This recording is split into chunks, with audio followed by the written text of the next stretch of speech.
जी। एआईपीएफ का आज दिल्ली में राष्ट्रीय अधिवेशन है, चौथा अधिवेशन है, पहला दिन संपन्न हुआ है। बड़ी अच्छी सार्थक चर्चा आप लोगों की रही है। क्या चुनौतियां हैं और क्या उपलब्धियां हैं एआईपीएफ की इन पिछले विगत सालों में? देखिए, आज ऑल इंडिया पीपल्स फ्रंट का ये जो चौथा राष्ट्रीय अधिवेशन हुआ है, आज उसका पहला दिन था।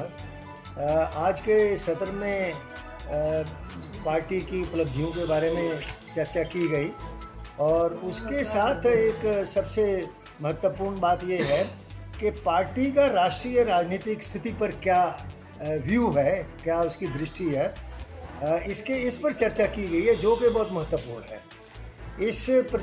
इस पर्चे में खासतौर से जो वर्तमान राजनीति है उसके अंदर क्या क्या डेवलपमेंट्स हुई हैं, कहाँ लोकतंत्र कमज़ोर हुआ है, बाकी क्या स्थिति है, इस पर चर्चा है। इस पर्चे में सबसे पहले बड़ी बात तो ये की गई है कि हमारे यहाँ वर्तमान में लोकतंत्र की जगह पर अधिनायकवाद हो गया है, जिसको राष्ट्रीय संस्थाओं ने कहा इलेक्टोरल ऑटोक्रेसी, मतलब चुनावी जो अधिनायकवाद है, तानाशाही है। और ये जो अधिनायकवाद है ये आपको चारों तरफ दिखाई देता है। इसमें एक तो जो संघीय हमारी व्यवस्था थी, राज्यों की व्यवस्था थी, राज्यों को बिल्कुल दबा दिया गया है। उनकी स्वतंत्रता जो थी राज्यपालों के प्रति, दूसरों के प्रति, वो सारी खत्म कर दी गई है और राज्य भी एक तरह से केंद्रीय सरकार के सबॉर्डिनेट हो गए हैं।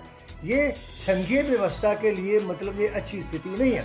हम कोई एक ऑटोक्रेसी नहीं है, हम एक लोकतंत्र है। लोकतंत्र में राज्यों के भी अधिकार हैं, केंद्र के भी अधिकार हैं, परंतु आज राज्यों के अधिकारों को दबाया जा रहा। और ये जो अधिनायकवाद है ये आपको प्रशासन में भी दिखाई देता है। हमारे यहाँ जो संवैधानिक अधिकार हैं उनका दमन किया जा रहा है और दुर्भाग्य से आपको जो राहत मिल सकती है, संवैधानिक जो राहत मिल सकती है, वो राहत आपको नहीं मिलती। आपने देखा होगा कि छोटे छोटे मामलों में जिन लोगों को गिरफ्तार कर लिया जाता है, उनके विरुद्ध फर्जी आरोप लगाए जाते हैं, वो सालों साल बिना किसी अभियोग के चालू हुए चार्जशीट दाखिल नहीं होती। 4-4, 5-5, 7 साल, 8-8 साल जो है जेल में पड़े रहते हैं और उनकी कोर्ट में भी कोई सुनवाई नहीं होती। सबसे बड़ी मतलब चिंता की बात यह है कि पहले हम लोग कहते थे कि अगर प्रशासन मेरे से ज्यादती करेगा, कुछ भी करेगा, तो मुझे कोर्ट से राहत मिल जाएगी। परंतु आज तो ना हाई कोर्ट से राहत मिलती है और ना आपको जो है मतलब सुप्रीम कोर्ट से राहत मिलती है। वहाँ पर भी बिल्कुल वो जो कोर्ट्स हैं, जो अदालतें हैं, वो आम नागरिक के अधिकारों का संरक्षण करने की बजाय वो राज्य की तरफ से मतलब खड़ी हैं और आपके अधिकारों का दमन होता है।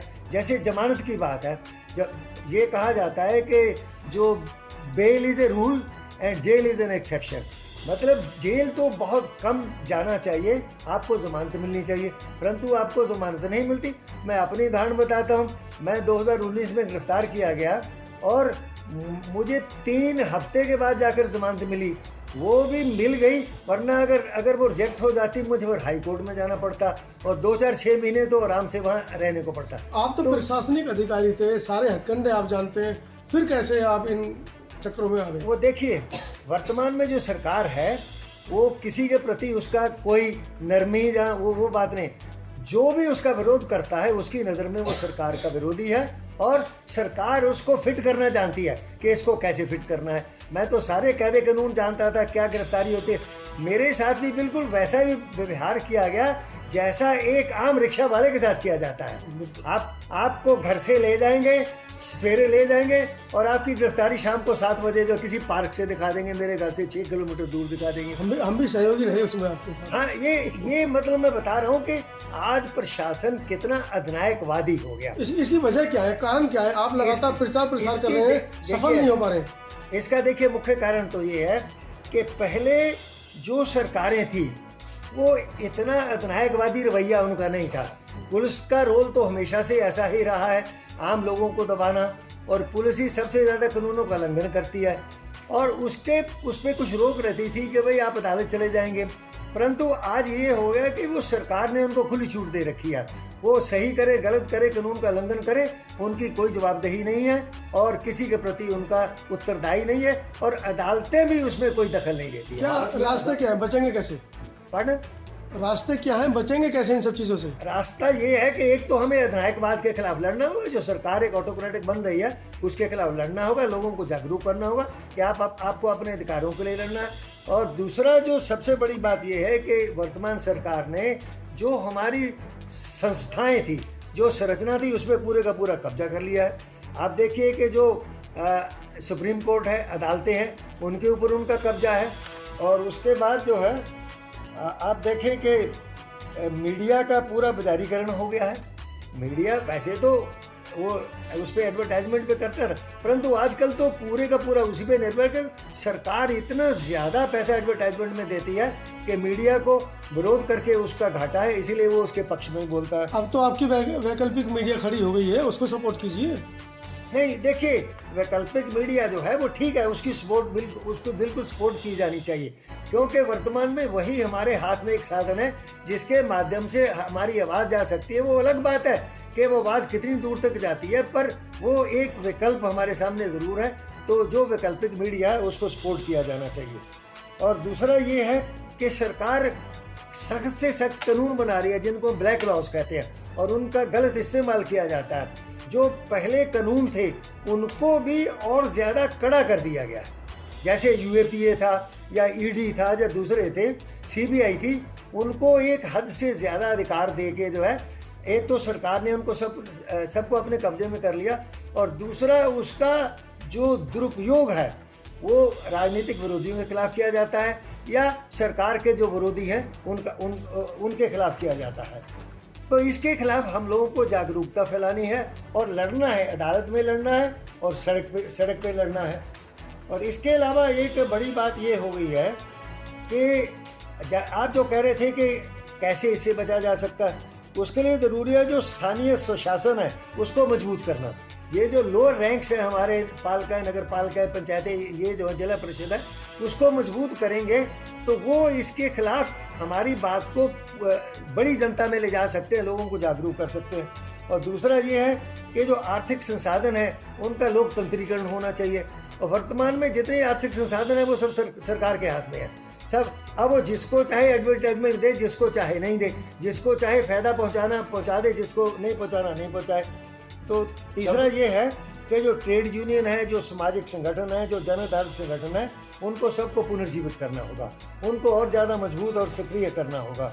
तो ये जो परिस्थितियाँ हैं कि अधिनायकवाद के खिलाफ हम लोगों को आवाज़ उठानी होगी, लोगों को जागरूक करना होगा।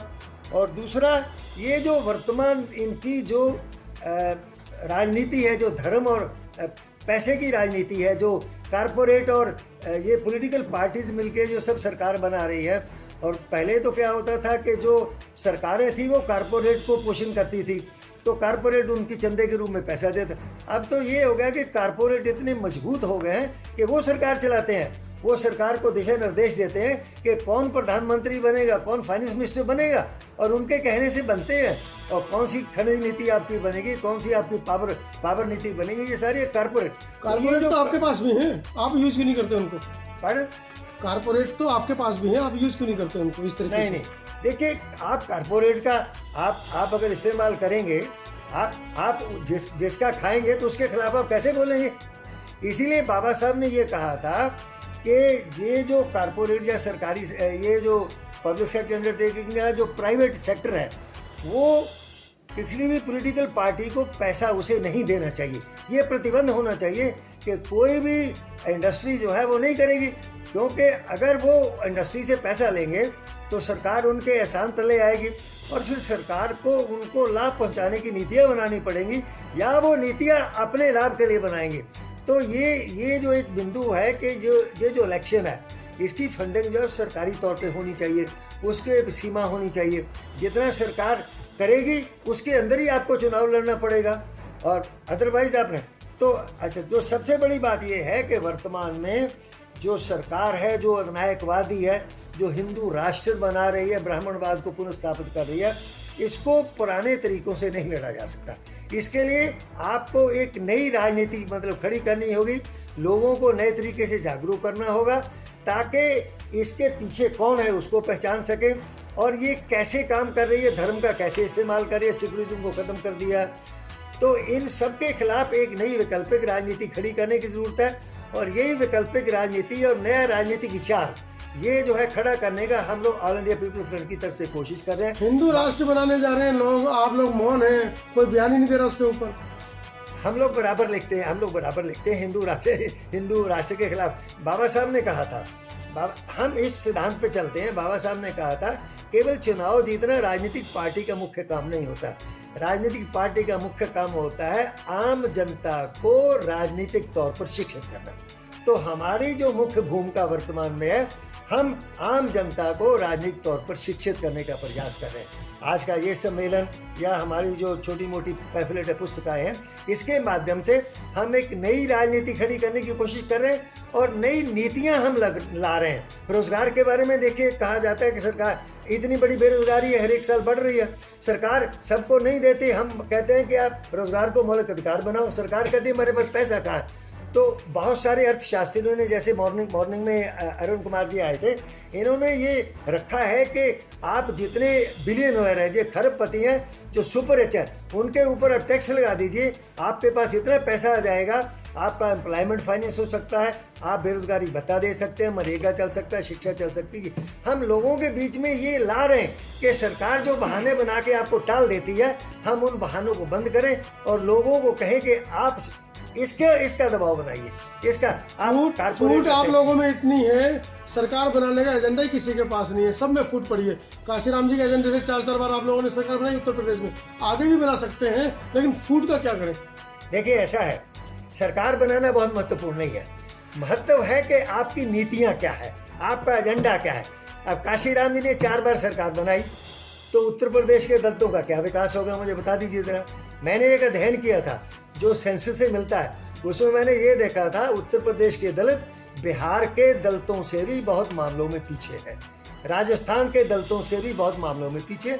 तो सरकार बनने से क्या होता है, मेन वो निर्भर करता है कि सरकार की नीतियां क्या है, सरकार का एजेंडा क्या है, सरकार किसके लिए है, वो आम आदमी के लिए है या उन लोगों के लिए जो कि पहले भी मतलब वो सब कुछ खा कमा रहे थे और उधर नहीं तो यहाँ दे के पैसा दे के टिकट खरीद लो और यहाँ कमा लो। तो केवल सरकार बनने से सब कुछ नहीं बदलता, सबसे सरकार का एजेंडा क्या है, नीतियाँ क्या है, उस पर निर्भर कर हम इस नीतियों को, इस सोच को बदलने की कोशिश कर रहे हैं। ये AIPF का मुख्य मतलब एजेंडा है। Thank you.